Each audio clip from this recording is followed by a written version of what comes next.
Kwa sasa hivi kuna tatizo kubwa sana ambalo ni hii mvua, maji ambayo yanatoka sehemu za juu ambazo zimeleta mafuriko haya. Hilo lilikuwa ni tatizo la kwanza, lakini tatizo sasa hivi ni kwamba kunanyesha katika sehemu zote hizi, na hiyo inafanya situation hali inazidi kuwa ngumu kwa wale ambao wameathirika na mafuriko, kwa sababu zile shelter wanazotumia ni temporary shelter, ni nyumba ambazo ni temporary ambazo wanatumia kwa sasa hivi. Kwa hiyo inawafanya wanakuwa exposed katika magonjwa mengi.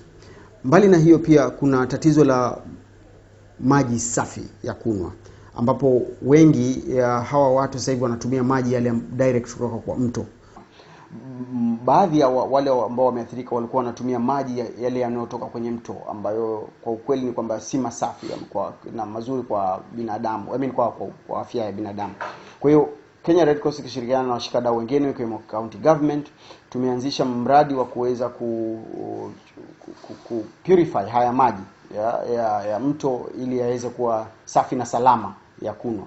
Na pia tumepeana zile sachets za kupurify maji, kusafisha maji ambayo watu wanaweza kunywa. Kwa hiyo tuna zaidi ya sachet 10,000 ambazo tutadistribute tukishirikiana na county government of Kilifi kuweza kuhakikisha kwamba watu wanakunywa maji safi na salama.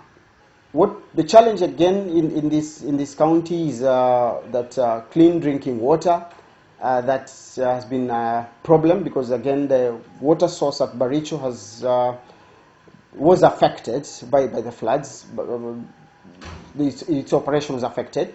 So what we're doing as Kenya Red Cross and other partners is to do water tracking, and not only that, we are establishing a treatment plant at Sabaki bridge, which is a plant that can produce between 45,000 to 50,000 liters per hour to be able to support this community that has been affected. This plant will be up and running before end of business today, and county government will avail trucks to do water tracking to the community affected.